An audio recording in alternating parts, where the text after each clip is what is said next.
अस्सलाम वालेकुम नाज़रीन, इमरान याकूब खान साहब और फैसल चौधरी साहब के साथ मैं हूँ Sameena Pasha. Program view point में आपको खुशामदीद कहती हूँ। नाज़रीन, आज पाकिस्तान मुस्लिम लीग नून ने अपना इंतखाबी मंशूर जारी कर दिया है। अगरचे बहुत ही कम दिन रह गए हैं बाकी इलेक्शन में, लेकिन बहुत कम दिन पहले ही सही मंशूर तो उनका जारी हो चुका है। ये कितना हकीकत पसंदाना मंशूर है या एक दफ़ा फिर अवाम को ज़रूरत से ज़्यादा ख्वाब दिखाने की कोशिश की गई है, मंशूर का जायज़ा लेंगे। इसके साथ साथ जनाब पाकिस्तान तहरीक इंसाफ की भी बात करेंगे। आज फिर उन्होंने एक वर्चुअल जलसा रखा है।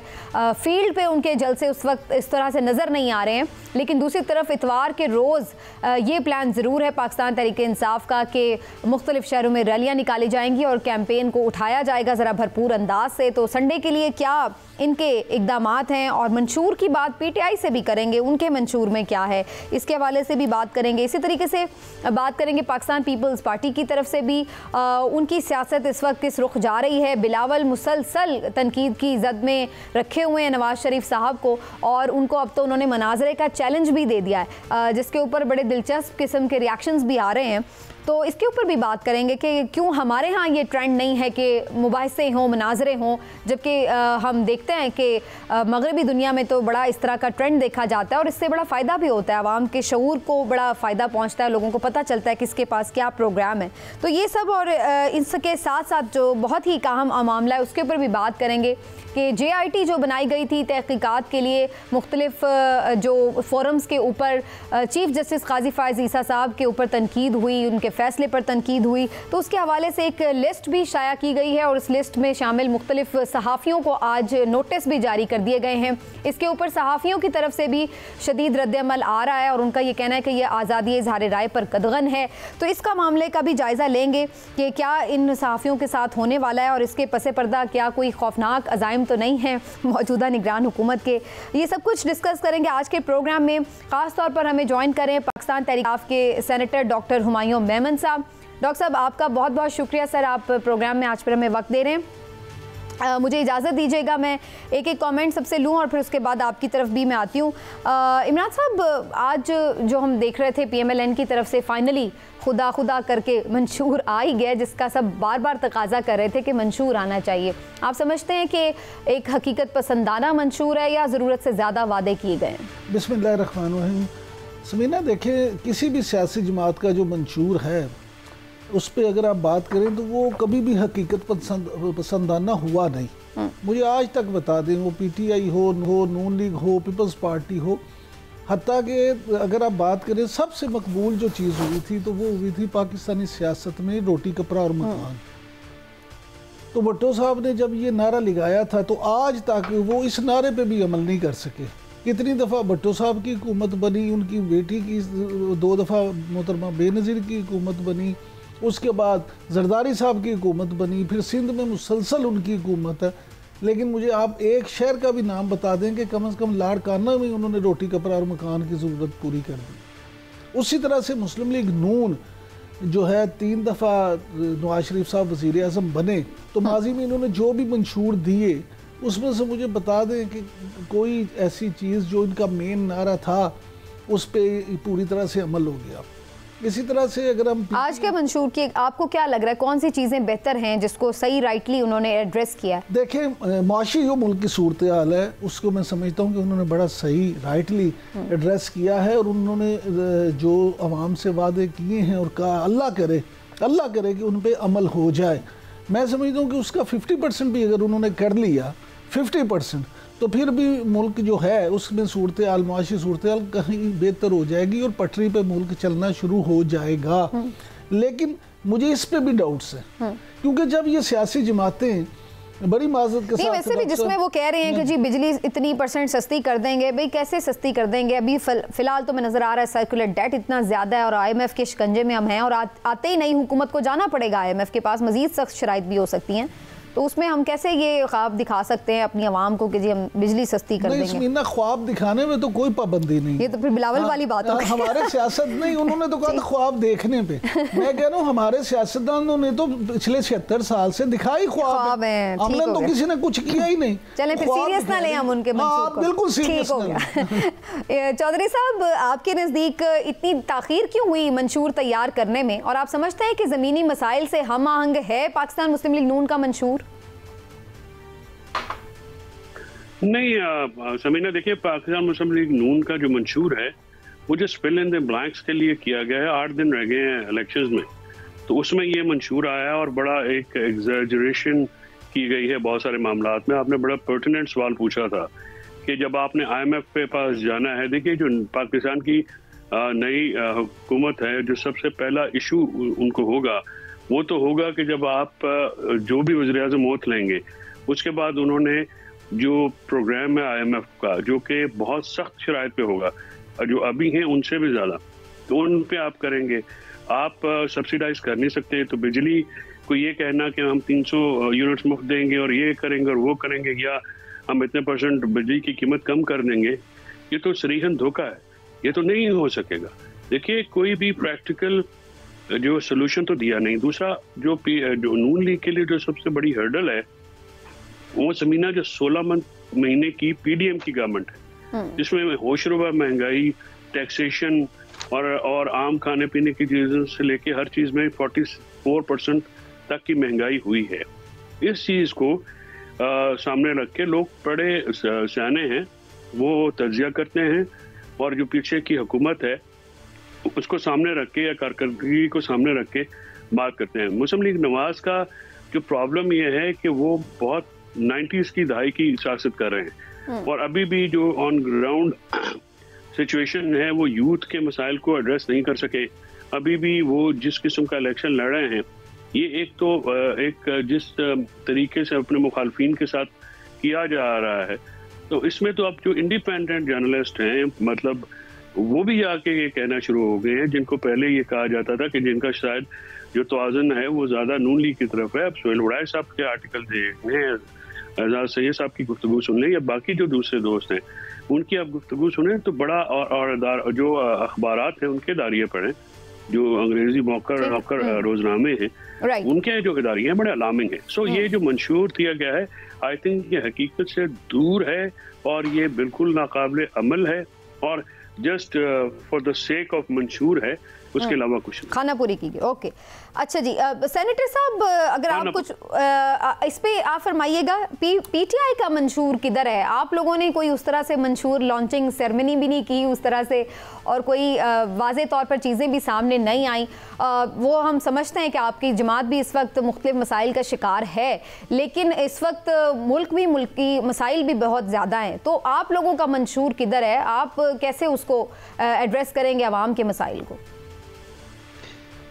बिस्मिल्लाहिर्रहमानिर्रहीम। इस तरह है कि पाकिस्तान तहरीक इंसाफ का मंशूर, अगर आपको याद होगा, जो लाहौर का जो जलसा हुआ था इसमें इमरान खान ने सर्टन उनकी सेलियन फीचर्स बताए थे, जिसमें उन्होंने कहा था जो सेहत कार्ड सेफ्टी नेट का उन्होंने कहा था कि हम फर्दर उसको एक्सपैंड करेंगे और ज़्यादा एक्सपैंड करेंगे। ये याद रखें, ये सिंगल सेहत कार्ड, ये जो सेफ्टी नेट है, ये इकोनॉमिक शॉक्स का 50% है और ये किसी भी एक घराने को काफ़ी होता है कि उसको पॉवर्टी लाइन से नीचे ले जाए। पिछले तकरीबन 3.5 सालों में 1 करोड़ लोगों ने इससे फ़ायदा उठाया, 1 करोड़ लोगों ने फ़ायदा उठाया हुआ है। ये 1 करोड़ वो लोग थे कि जो कि पॉवर्टी लाइन से नीचे चले जाते हैं। फिर हम लोगों ने एहसास प्रोग्राम, देखिए हम लोगों ने BISP को बंद नहीं किया, हमने उसको नीचे रखते हुए उसको एक्सपैंड किया, उसके अंदर कोई 30 एक्स्ट्रा प्रोग्राम्स डाले।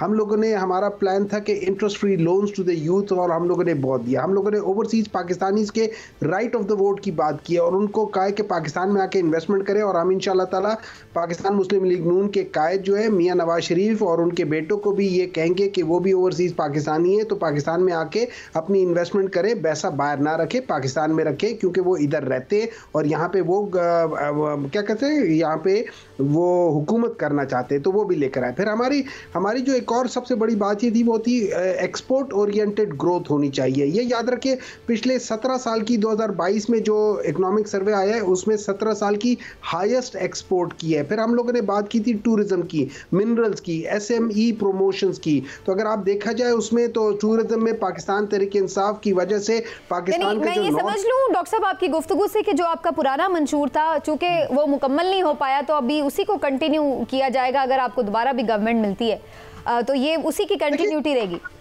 जी, इस तरह होता है कि देखिए मंशूर आप लोग लेकर आते हो और ज़्यादातर लोग इसी के आसपास लेकर आ रहे होंगे। हमारा जो जनरल परसेप्शन था वो वही सारी चीजें थी। उसमें हमने कहा था कि हम इंटरेस्ट रेट्स कम करेंगे, हमने पहले 2 साल 6% पे इंटरेस्ट रेट रखा।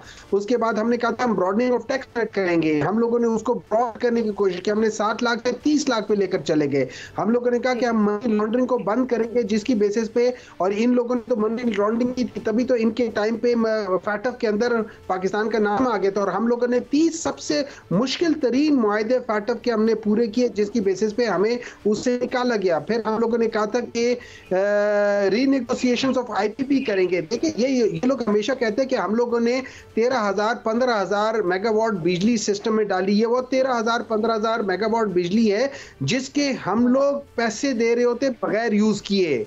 इसके हम लोगों के सारे पैसे इसी में तो जा रहे होते। 2 अरब रुपए हमारे इसमें चले गए। फिर हम लोगों ने कहा था, हमें एक आध गलती भी की, हम लोगों ने कहा था कि हम टारगेटेड सब्सिडीज देंगे। पहले हम लोगों ने सब्सिडीज का कहा था, इस दफा हमने उसको रिफाइन करके टारगेटेड सब्सिडीज कर दी थी। हम ज्यादातर जो हमारे जो ये याद रखे पिछले 3.5 साल में हमने ज्यादातर अपने जो हमारे वादे थे वो पूरे हो रहे थे, सिवाय एक के। वो एक कोविड की वजह से नहीं हो सकता, और वो था घरों वाला स्कीम। चाहे हम लोग घरों वाले स्कीम में हमने तकरीबन 2 लाख के करीब किया था, जो हम बहुत पीछे थे अपने अहदाफ से। रही बात ये कि जब लोग हंसते हैं तो मैं उनको ये बताना चाहता हूँ कि जो हम लोगों ने क्या कह सकते हैं जॉब की बात की थी, तो 3.5 सालों में 3.5 सालों में 55 लाख जॉब्स हम लोगों ने कर लिए थे।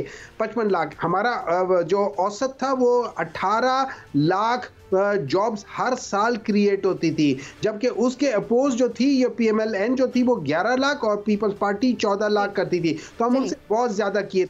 तो हम ये तो आपने एक अपना ओवरऑल एक परफॉर्मेंस का आपने अहाता दे दिया। अब इस वक्त हमारे पास चूंकि पीपल्स पार्टी या PMLN का तो कोई है नहीं है जो आपको चैलेंज करे, लेकिन मैं आपसे एक सवाल बड़ा रेलेवेंट इस वक्त पूछना चाहती हूँ डॉक्टर साहब, वो ये कि आगे आप इस चीज़ को जो भी आप मंशूर बनाएं या इसी को इम्प्रोवाइज करें, कंप्लीट करें, जो भी इसका नाम दें, ये तो तभी होगा जब आपकी पार्टी अगर हुकूमत में आती है। तो जो गिवन सर्कमस्टांसेस हैं उसमें तो लोग ये बात कर रहे हैं कि PTI इलेक्शन में ही नहीं है तो वो हुकूमत में कैसे आ सकती है। आपकी पार्टी का ना निशान है ना नाम है, आज़ाद उम्मीदवार लिखे जा रहे हैं, फिर भी आप लोग ये एक्सपेक्ट करते हैं कि आप लोग आके गवर्नमेंट भी बना सकते हैं। इस तरह ये है कि ये अगर आप देखें तो ये हुकूमत जो प्रेजेंट जो अनकॉन्स्टिट्यूशनल केयर टेकर या टेक केयर करने वाली गवर्नमेंट है, इनकी वजह से और इनके साथ जो इलेक्शन कमीशन है जो टोटली बायस्ड है, और उनके सारे बायस्ड फैसलों से पता चल रहा है कि किस तरीके से उन्होंने पाकिस्तान तरीके इंसाफ का आर्टिकल जो इलेक्शन एक्ट आर्टिकल 215 के तहत उनके पास ये इख्तियारात नहीं है कि वो किसी के इंट्रा पार्टी इलेक्शन के अंदर डिटेल में जाके उसको चेक करें। और नंबर 2, वो किसी अगर कोई कंप्लेन करता है तो वो उसकी कंप्लेन सुन भी नहीं सकते, वो कंप्लेन भी कोर्ट्स में जानी चाहिए। इसके बावजूद वो सब कुछ कर रहे हैं। पाकिस्तान तरीके इंसाफ एक रजिस्टर्ड पार्टी है। पाकिस्तान तरीके इंसाफ ने अपने कैंडिडेट्स को टिकट दिया है। पाकिस्तान तरीके इंसाफ के कैंडिडेट ने उन टिकट को जमा कराया इलेक्शन कमीशन में। उन्होंने कहा है कि हम तरीके इंसाफ के कैंडिडेट्स हैं। उसके बाद फिर इलेक्शन कमीशन आपकी बात मैं मान लेती हूँ, लेकिन वो तो नहीं मान रहे ना इलेक्शन कमीशन ना सुप्रीम कोर्ट। तो आपने इनको अब अपने आजाद उम्मीदवारों को अपने पास अपने साथ कैसे रखना है, क्योंकि इधर तो ये खबरें आ रही हैं कि ये तो इधर उधर शामिल हो जाएंगे, ये कैसे आप इन्हें रखेंगे अपने पास? मेरा ये ख्याल है कि जो शख्स इलेक्शन, और इंशाल्लाह ताला एक बहुत बड़ी तादाद जो है ना वो इलेक्शन जीतेगी। मेरा ये ख्याल है इंशाल्लाह ताला कि वो लोग कहीं नहीं जाएंगे, क्योंकि उन लोगों ने एक बहुत बड़ा टाइम मुश्किल का गुजार दिया। अभी तो आगे आसानी आने वाली है इंशाल्लाह ताला। लेकिन इसके बावजूद मुझे मालूम है कि ये जो कर रहे हैं, मैं आज भी लोग मुझे फ़ोन कर रहे हैं कि किसी के वहाँ पे एक चीज़ काम नहीं करी, आपको पता है इंटरनेट बंद हो जाता है, आपको पता है हमारे वेबसाइट्स बंद कर दिए जाते हैं, आपको पता है हमारे किस लिहाज से हो रहे हैं, लोग आज भी गायब हो रहे हैं। अभी भी जलसों के अंदर वो जो जब चेयर्स लगाते हैं, पुलिस आके वो चेयर्स उठा के ले जाती है। जो लोग आके ऑडियो विजुअल लगा रहे होते हैं या ऑडियो लगा रहे होते हैं उनको उठा के ले जाती है। आज भी ये हो रहा है, लेकिन इसके बावजूद हम लोग पुरज़म हैं इंशाल्लाह ताला। देखिए हम लोग इंशाल्लाह पूरी कोशिश करेंगे। डॉक्टर साहब ये फरमाइएगा कि आपने जो बातें की उनको दुरुस्त भी मान लिया जाए। जितना भी PTI के दोस्त ये मातम करते हैं कि जी ये हो गया, ये हो गया, ये हो गया, तो ये चीफ इलेक्शन कमिश्नर किसने लगाया था? ये खान साहब को ये किसने कहा था कि आप समीना मुझसे जवाब ले लेने दे, आप उनकी तर्जुमान नहीं कर रही, मैं कह रही हूँ वो हमारी डिस्कशन बहुत पीछे चली जाती है ना। नहीं पीछे वो लेके गए इस पे कई बार बात हो चुकी है कि इस तरह तो फिर बाजवा साहब को भी नवाज शरीफ साहब ने निकाला था, फिर उन्होंने क्यों निकाला, ये तो हम देख रहे हैं ना, ये करते हैं लोग, निकल आते हैं बाद में फिर चीजें होती हैं। इलेक्शन कमिश्नर को इन्होंने लगाया, खान साहब ने जब असेंबलियों से इस्तीफे दिए, अगर वो ना देते तो आज निगरान वजीर आजम जो केयर टेकर हैं वो आपकी मर्जी के होते। आपने जब खुद मैदान छोड़ दिया, खुद ग्राउंड से आप बाहर आ गए, तो आज आप कैसे सिर्फ एक फरीक को मुल्ज़िम इल्ज़ाम करा सकते हैं? सर इस तरह मैं इसके जवाब देता हूँ। आपने एक सब आप चाहते हैं कि मैं यहाँ से अमेरिका जाऊँ, आप अपनी जेब देखते हैं आपके पास कितने पैसे हैं, आप उसके लिहाज से प्लान बनाते हैं कि भाई मैं इस तरह जाऊँगा, इस तरह जाऊँगा, इकोनॉमी में जाऊँगा, बिजनेस में जाऊँगा, इधर रुकूंगा, उधर रुकूंगा, ये खर्चा करूँगा, वो खर्चा करूँगा। इसी तरीके से जब आप पॉलिटिकल डिसीजंस लेते हैं तो आप कॉन्स्टिट्यूशन को सामने रखते हुए डिसीजंस लेते हैं। आज के दिन 8 नवंबर के बाद पूरे पाकिस्तान में अनकॉन्स्टिट्यूशनल गवर्नमेंट्स हैं। ये मैं नहीं कह रहा हूँ, ये बेंच पूरा का पूरा कह रहा है। चलिए ये आपने अच्छी चीजों की निशानदेही की, लेकिन मैं चौधरी साहब से जाते जाते इसी से रिलेटेड सवाल कर लूँ। चौधरी साहब, फवाद चौधरी साहब ने भी इलेक्शन बॉयकॉट कर दिया है और जेलम से जो पूरा आप लोगों का पैनल और हल्का हुआ करते हैं वो सारा ही आप लोग ऑलमोस्ट जो है वो उस इंतखाब से निकले। तो आपकी क्या वजह है? आप लोगों ने जेलम में इतने तरक्याती काम भी करवाए, सारा कुछ हुआ, फिर भी आप लोग इलेक्शन में क्यों नहीं जा रहे? देखिए समीना, मैं इसी सिलसिले में जो है वो इधर ही आया हुआ था। बॉयकॉट करने का बुनियादी जो वजह है वो ये है कि जिस तरह से एक तो इलेक्शन का माहौल नहीं है, ये इलेक्शन नहीं है, ये सिलेक्शन है। और उस सारी जो सूरत हाल में हमारे बहुत सारे लोग जो हैं, बहुत सारे वर्कर्स जो हैं वो पहले जेल जा चुके हैं, ना करदा गुनाहों की सज़ा भुगत चुके हैं। अब जो है इलेक्शन, फवाद साहब के जो कागजात जिस तरह से उन्होंने रिजेक्ट किए बेबुनियाद बातों के ऊपर, ना उसकी का जो फैसले दिए गए हैं, ना तो उनका आरओ ने कोई मुंह है, ना जो हाईकोर्ट के फैसले हैं माजरत के साथ उनमें किसी किस्म की कोई रीज़न बयान की गई। और उसके बाद वर्करों के ऊपर जो मामलात हैं, यानी अगर आप किसी के पास जाएंगे तो उसके घर पुलिस चले जाएगी, कोई मीटिंग कराएगा, कोई जलसा कराएगा, तो उनको जो है प्रॉब्लम पड़ेगी।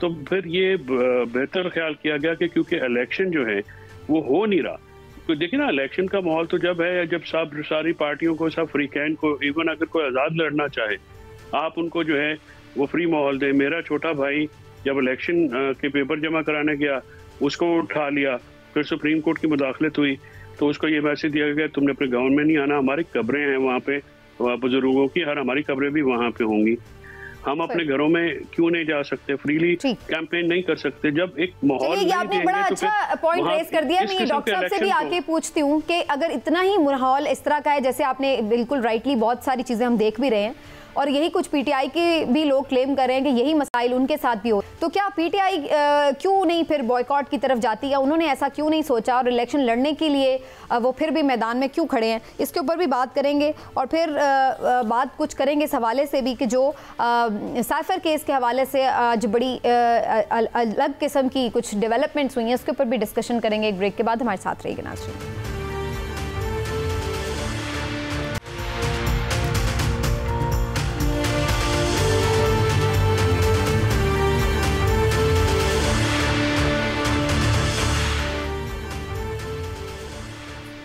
जी वेलकम बैक नाज़रीन। जैसे कि बात हो रही थी, इलेक्शन का माहौल नहीं है, चौधरी साहब का कहना है, और आज़ाद उम्मीदवार तक नहीं उस तरह से खुला के कैंपेन कर पा रहे। डॉक्टर साहब आपसे मैं ये सवाल ज़रूर करना चाह रही हूँ क्योंकि अभी भी बहुत सारे सहाफ़ी भी ये रिपोर्ट कर रहे हैं कि पीटीआई सोच रही है, हो सकता है बिल्कुल आखिरी दिन जाकर बॉयकॉट का ऐलान कर दिया जाए। तो इस माहौल नहीं है, आपसे निशान भी छीन लिया गया, फिर भी इस बात के लिए आप लोगों ने क्यों सोचा, ऑप्ट ये ऑप्शन क्यों की कि इलेक्शन फिर भी लड़ा जाए हर सूरत हाल में? देखिए इस तरह ये है कि इलेक्शन जो है ना, ये वोटर्स का और पाकिस्तानियों का एक बुनियादी हक है, हम उनसे वो हक नहीं लेना चाहिए। नंबर 2, हम ये समझते हैं कि हमारी आज भी सबसे ज़्यादा फॉलोइंग पाकिस्तान तहरीक इंसाफ की है।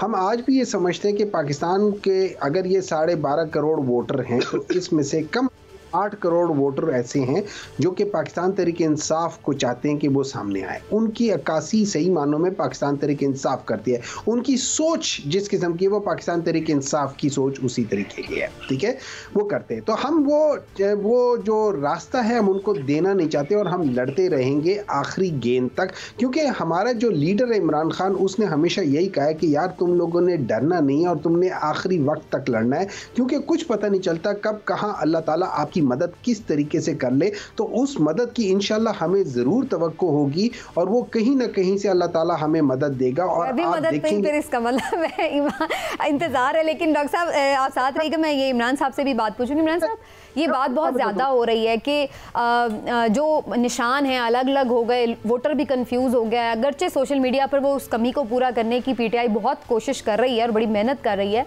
ये तो सब मान रहे हैं, लेकिन फिर भी ग्राउंड पर बहुत सारे लोग कंफ्यूज भी हैं। और फिर हमारा एक माइंड सेट भी है लोगों का कि यार इनको तो आने ही नहीं दे रहे, इन्होंने तो जीतना ही नहीं, तो क्या फ़ायदा इनको वोट डालने का, वोट ज़ाया ही हो जाना है। आप समझते हैं कि ये वाला एलिमेंट इतना बड़ा है कि इसकी वजह से जो पीटीआई का वोटर चाहे वोट करना भी चाहता हो वो फिर भी शायद उस तरह से बाहर नहीं निकलेगा 8 फरवरी? समीना, मैं बिल्कुल ये समझता हूँ जो आपने बातें की हैं ये सारी बातों का नुकसान पीटीआई को होगा और 8 फरवरी को उसका वोटर शायद उस जज्बे के साथ ना निकले। अगर निकलेगा तो एक मौजज़ा होगा और अगर वो मौजज़ा हो गया तो फिर कोई किसी को नहीं रोक सकता, ये भी मैं आपको बता दूँ। लेकिन मुझे ऐसा लगता नहीं है, क्योंकि हमारे यहाँ इस तरह से पहले कभी माजी में हुआ नहीं, लेकिन हर चीज़ कभी ना कभी हो जाती है। जहाँ तक ये बात है कि पीटीआई को बाइकआउट करना चाहिए या नहीं, तो मैं ज़ाती तौर पे समझता हूँ कि ये उससे भी बड़ी गलती होगी जो इमरान खान साहब ने पंजाब असम्बली या दूसरी असम्बलियाँ तोड़ के की थी और जो आपकी कौमी असम्बली है वहाँ से इस्तीफ़े दे के की थी। उसकी बुनियादी वजह ये है कि चले अगर आप असम्बली में होंगे, जितने भी तादाद में हो, आप हुकूमत में नहीं होते, आप अपोजिशन में होते हैं, तो कम से कम अपनी आवाज़ तो उठा सकते हैं, वहाँ पे उनके किसी काम को रोक तो सकते हैं। जो आइनी तौर पे जो फैसले, जैसे डॉक्टर साहब कह रहे थे कि आइन की चंद रिक्वायरमेंट्स होती हैं, तो अगर उसमें अगर आपके पास इतनी भी सीटें हों कि आप अपोजिशन लीडर के तौर पर वहाँ अपना किरदार अदा सकें, तो कम से कम आप बहुत सारे आइनी फैसलों में शराकतदार तो बन सकते हैं। अगर आप बाइकआउट कर दें तो फिर तो आपने हार मान के सब कुछ छोड़ दिया, फिर तो आप अगले 5 साल के लिए भूल जाएं कि आपको किरदार अदा कर सकेंगे। हाँ, आप जाके सड़कों पे एजिटेशन कर लें, आप धरने देते हैं, आप एहतजाज कर लें, लेकिन ऑन ग्राउंड एक्चुअली आपके पास में कुछ नहीं होगा। तो मैं समझता हूँ कि ये कोई अच्छी हिकमत अमली नहीं है। और माजी में जिन सियासी जमातों ने बाइकआउट किया है, हमारा माजी गवाह है कि उन्हें हमेशा नाकाबिले तलाफी नुकसान ही पहुंचा है, उन्हें सियासी तौर पे उसका कभी फायदा नहीं हुआ। चौधरी साहब, आपके नज़दीक सोशल मीडिया पर कैंपेन जारी है। कल संडे को खान साहब ने खास हिदायत की है कि सब लोग बड़ी तादाद में ग्राउंड पर भी निकलें, बल्कि ये तक भी कहा जा रहा है कि जो लोग नहीं निकलेंगे या निकालेंगे बाहर लोगों को, कैंपेन नहीं करेंगे, तो उनके टिकट भी कैंसिल किए जा सकते हैं। आपको लग रहा है कि कल पीटीआई ऑन ग्राउंड एक बड़ा पावर शो कर सकती है हर शहर में, और फिर वाकई सोशल मीडिया पर भी जो उनकी कैंपेन है उसने वो कमी काफी हद तक पूरी की है कि जो निशान छीन कर एक डैमेज मिला था उन्हें? नहीं, मेरा नहीं ख्याल Sameena, in the given circumstances PTI कोई बड़ा शो कर सकेगी। उसकी वजह यह है कि वो टारगेट हुई हुई है हर तरह से। और दूसरी बात यह है कि जो ज्यादातर टिकट्स दिए गए हैं, जिस तरह से दिए गए हैं, उसका भी कोई पता नहीं है कहाँ पे इंटरव्यू हुआ, किसने टिकट दिए, कौन कमेटी थी, तो ये कोई पब्लिकली नहीं है। वो लोग जो हैं एटलीस्ट जो हमारे हल्के हैं, हम देखते हैं कि वो ऑन ग्राउंड जो हैं वो कोई बड़ा इज्तिमा या बड़ी चीज़ें तो करने में बिल्कुल नाकाम है, और ना वो लोगों की जो उनको उस तरह से मोबिलाइज कर सके। हाँ, कुछ केपी में बहुत अच्छा एक शोज हुए हैं और वहाँ पे लोग गए हैं, लेकिन पंजाब में ओवरऑल जो है आप देखें कि कोई ऐसा बड़ा ना कोई जलसा ना कोई जुलूस किया जा सका अब तक। और दूसरा देखिए, मैं ये देख रहा हूँ कि कैंपेन चल रही है कि कुरान पे आप हाथ रखें। अगर आपको इतनी बेतबारी है तो लोगों को आप टिकट क्यों देते हैं? देखिए, ये बातें बहुत एक मैसेज गलत देती हैं। फिर आप ये कह रहे हैं कि जी ठीक है, खान साहब तो क्योंकि अंदर है, उनको तो ज़रा जो ब्रीफिंग दी गई है उसके मुताबिक ही वो बात करेंगे ना। हर बंदा बड़ा इज्तिमा तो कर नहीं सकेगा, तो फिर आप क्या ठीक है इलेक्शन से 4 दिन पहले 5 दिन पहले टिकट चेंज करेंगे? सो ये बड़े जो है वो नॉन पॉलिटिकल किस्म के स्टांसेस हैं जो लोग ये करवा रहे हैं। शायद वो पता नहीं क्या चाहते हैं, लेकिन इस किस्म की जो देखिए सियासत समीना बड़ा संजीदा अमल है, और इलेक्शन तो बहुत ही संजीदा अमल होता है और इसमें बहुत ज़्यादा एक जद्दोजहद की ज़रूरत होती है, एक कोशिश होती है, टीमें बनानी पड़ती हैं, इलेक्शन डे लड़ना पड़ता है। ये बहुत एक ऐसी चीज़ होगी जो कि अभी सोशल मीडिया कैंपेन में तो नो डाउट पीटीआई का कोई मैच ही नहीं है, वो अनमैचेबल है। और जिस तरह से उन्होंने एक शो पुट किया है तमाम तर मुश्किलात के बावजूद, तमाम तर जो दगरगूं से उनको हर्डल से हुई हैं, मतलब इतने इलाकों में एटलीस्ट उन्होंने अपने कैंडिडेट फाइल किए हैं और ये हर हल्के में तकरीबन, तो ये तो एक बड़ी अचीवमेंट है। सोशल मीडिया में उन्होंने, आपने जब उनका बल्ला निशान छीना उसके बाद उन्होंने बैंगन जैसी सब्जी जो है उसके ऊपर मीम्स बना के उसको बड़ा किया हाईलाइट, लेकिन इसका नुकसान जरूर होगा क्योंकि हर उम्मीदवार का मुख्तलिफ निशान है और हर उम्मीदवार के लिए लोगों को कन्विंस करना टाइम बहुत थोड़ा है, बहुत ज्यादा इसको किस हद तक वो कर सकते हैं, रिजल्ट्स देखना पड़ेगा। जितनी मर्जी सोशल कैंपेन अच्छी हो सोशल मीडिया पे, जो मर्जी आप कर लें, बैंगन को जितना मर्जी फैसिनेट करके दिखा दें, लेकिन आपने उसके नतीजे में कोई अच्छी वर्चुअल हुकूमत तो नहीं ना बनानी। वर्चुअल हुकूमत तो आप बना सकते हैं कि हमने सोशल मीडिया पे ये कैंपेन कर ली और अब हमारी हुकूमत भी बन गई है। ऑन ग्राउंड 50% जैसे आपने कहा 50% इलेक्शन तो पोलिंग डे पे होता है। पीटीआई सर सिर्फ यंग वोटर है ना जी, हाँ जी जी जी सर, यंग वोटर चला तो जाएगा वोट डालने, लेकिन पोलिंग एजेंट ही नहीं होगा, उसे पता ही नहीं होगा वहां पे पोलिंग। आप लोगों ने निशानदेही की है मसाइल की, इसके लिए क्या सोच रखा है पीटीआई ने? सेनेटर साहब से जानने की करूंगी। एक छोटा सा ब्रेक लेते हैं, ब्रेक के बाद वापस आते हैं। नाज़रीन हमारे साथ रहिएगा।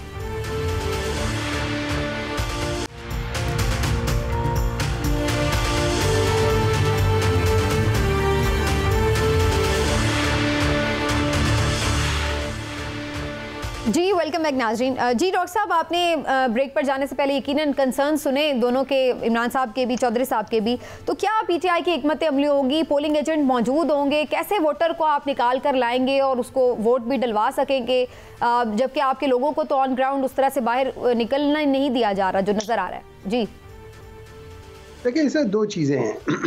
ये जो चौधरी साहब की बात थी, वो कंसर्न थी, वो वैलिड है कि हमारे वहाँ पे कोई ऐसे बड़े लोग नहीं हैं कि जो कि जल्द से निकाल सके या लोगों को क्राउड निकाल सके। लेकिन मैं जो अभी केपी में देख रहा हूँ, जो हमारे सिंपल से लोग हैं, जुनेद साहब हैं, उन्होंने अभी उसमें किया, मलाकंड में किया, बहुत बड़ा जलसा था वो, मतलब एट पार विद PMLN और पीपल्स पार्टी की जो फर्स्ट ईयर लीडरशिप है उसके एट पार था। ठीक है, आपने वो देखा, मरवत साहब का देखा, बाकी चीज़ें भी देखी, लेकिन इसमें कोई शक नहीं है कि बहुत सारे नहीं निकाल सकेंगे और हमें कोई प्रॉब्लम नहीं है। हमने एक जो सबसे बड़ी गलती मेरी नज़र में की थी, हमने एक बहुत ज़्यादा जो लोगों को, जो टर्न कोड्स थे, हमने उन लोगों को अपने साथ रखा हुआ था, उसकी वजह से हमारे बहुत सारे हल्के जो थे वो कमज़ोर हो गए थे। लेकिन अभी आपने देखा हुआ है, वो एक लड़का है जिसने अपने 2011 में साइकिल बेची थी और उन्होंने कंट्रीब्यूट किया था, उसको पतों की से उसको दिया हुआ है। तो इस किस्म की चीज़ें तो अपनी जगह पे डेफिनेटली होंगी। फिर आप बहुत सारी चीज़, लेकिन मैं ये समझता हूँ, जब हम देखिए, जब हम सोशल मीडिया को हम कहते हैं कि यार ये सोशल मीडिया जो है ना, ये तो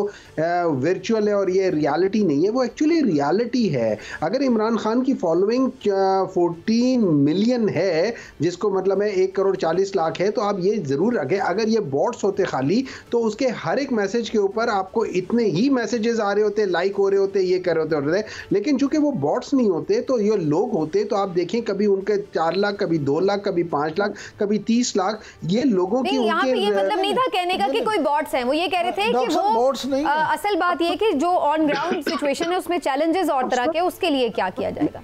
डॉक्टर ना बैठ के बहुत सारे लोग घर में लाइक भी कर देते हैं, कमेंट भी कर देते हैं, लेकिन क्या वो बंदा बाहर निकल के वोट भी करेगा और उसकी हिफाजत भी कर सकेगा? ये सवाल है बेसिकली।